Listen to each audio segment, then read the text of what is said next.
पण आता एक महत्वाचं, आता बघ तू उल्लेख केलास की तोपणा एक विनोदामध्ये येत असतो. बरं, तुमचा कार्यक्रम आता बरीच वर्ष प्रसिद्ध आहे आणि त्यामध्ये 8 वर्ष झाली. 8 वर्ष त्याला झाली, पण कलावंतही तेच आहेत, विनोदही तेच आहेत. मग हे सगळं मांडताना म्हणजे विनोदी लेखन करताना काय तुम्हाला काळजी घ्यायला लागते, कशा पद्धतीनं? कारण शेवटी काय, एका टप्प्यावर कंटाळलेलो की तेच आहे, ह्याच्यात दुसरं काही नाही, असं ते न वाटण्याचं कौशल्य कसं जमवलं? नाही, तेच असलं तरी ते नाहीये असं भासवण्यासाठी खूप गोष्टी कराव्या लागतात आणि आपल्या भारतीय समाजाला त्याची सवय आहे. तेच आहे पण ते नाहीये असं भासवलं की त्यांना पटतं. तर त्यामुळे सोहोदाहरण सांगितलं असतं जास्त. म्हणजे मला काय म्हणायचंय की विनोद हा, आम्ही जो विनोद मांडतो तो प्रासंगिक विनोद आहे. बरोबर. त्यामुळे जोवर समाजात काहीतरी घडतंय तोवर विषयाला कमी नाही.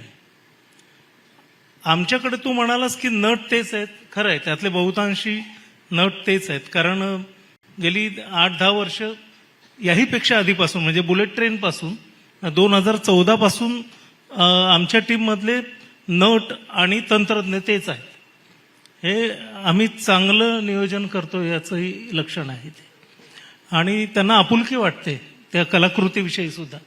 आणि ज्यावेळी आपण म्हणतो की काम करणारे सगळे एका बॉन्डिंगने काम करतात ना, तेव्हा त्याचा दर्जा टिकवण्याची धडपड फक्त क्रिएटर्स किंवा निर्माते यांचीच नसते, तर सगळ्यांचीच असते. आणि जेव्हा सगळे मिळून ही धडपड करतात तेव्हा नवं सादर करणं हे तसं सोपं होत जातं, जे आमच्या बाबतीत झालं. म्हणजे आम्हाला ना आमची टीम टिकवण्यासाठी धावपळ नाही करायला लागत, ती टिकलेलीच आहे. प्रश्न काय उरतो की काल केलेला विनोद आणि उद्या करायचा विनोद याच्यात काय बदल करायचे. यासाठी गेली 8 वर्ष किंवा जे काही 12 वर्ष आम्ही काम करतो, आम्ही एक पद्धत आखून घेतली लिखाणाची. लिखाण म्हणजे आम्ही लेखकाला तुला काही सुचलं तर आम्हाला पाठव अशा पद्धतीनं काम करत नाही.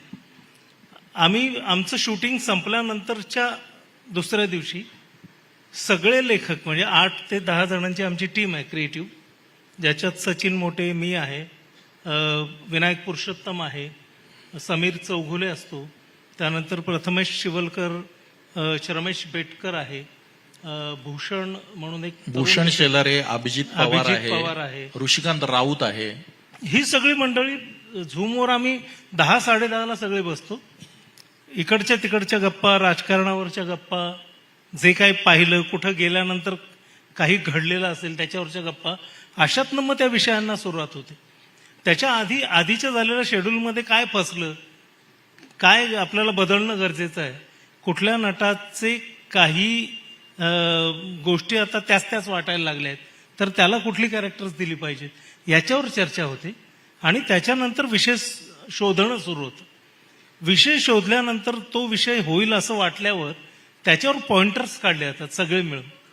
आणि मग त्या पॉइंटर्सना सचिन मोटे त्याचं एक ऑडिओ रेकॉर्ड करतो, ज्याच्यात सगळी गोष्ट, तो जे म्हणाला की वडिलांनी त्याला सतत गोष्टी सांगितल्या, तशा त्याच्यात सुद्धा गोष्टी सांगण्याची एक जबरदस्त अशी क्षमता आहे. तो सलग ती गोष्ट मग रचतो ज्या पॉइंटर्सना घेऊन. आणि मग ती गोष्ट 6 विषय आमचे शोधले गेल्यानंतर हा कुणाच्या शैलीचा विषय आहे याचा विचार करून त्या लेखकाला आम्ही देतो. त्याच्यानंतर मग आमचं ग्रूमिंग सेशन ज्या दिवशी होतं त्या दिवशी, अरे हे लिहिलं होतं त्यावेळी छान वाटलं होतं, पण आता जरा काही अडचणी वाटत आहेत, तर त्या तिथे सुधारल्या जातात. त्याच्यानंतर शूटिंगच्या दिवशी एक टेक्निकल रिहर्सल होते, त्यावेळी बसवताना जाणवतं की अरे हे वाचताना बरं वाटलं होतं, पण आता इथं बसवताना हे दोघं बोलतायत पण हे तिघं काय करतील हे त्यावेळी लक्षात नाही आलं. मग काय चेंजेस करायचे तिथे अशा पातळीवर मग त्या स्तरावर याच्यातला लेखक जागा होतो पूर्णपणे, ज्या दिवशी टेक्निकल रिहर्सल्स असतात. म्हणजे याला मी म्हणतो की तू लेखक नाही, तू सांगक आहेस. कारण त्याला सांगता सांगता ओळी सुचत जातात.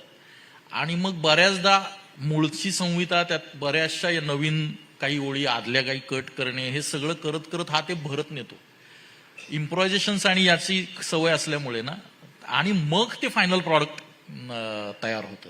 एवढ्या सगळ्या संस्कारांनंतर. आणि तरी 6चे 6 उत्तम होत नाही प्रामाणिकपणे सांगायचं तर. वा. त्यातले काही उत्तम होतात, काही बरे होतात, काही एडिट मध्ये सांभाळले जातात. पण एक अंगभूत कॉन्फिडन्स आमचे सगळे चांगले आहेत हा यावेळेसचे, आणि असं म्हणायला एक नाही थोडंसं पण ते नव्हतं. पण आपल्या समाजाला त्याची सवय आहे, त्यामुळे ते सांगावं लागतं. हा आणि थोडं सांगू का तुला, जरा मुलाखतकार आहेस त्यामुळे मी थांबवतो तुला. ही संधी तुला साधायचीच होती.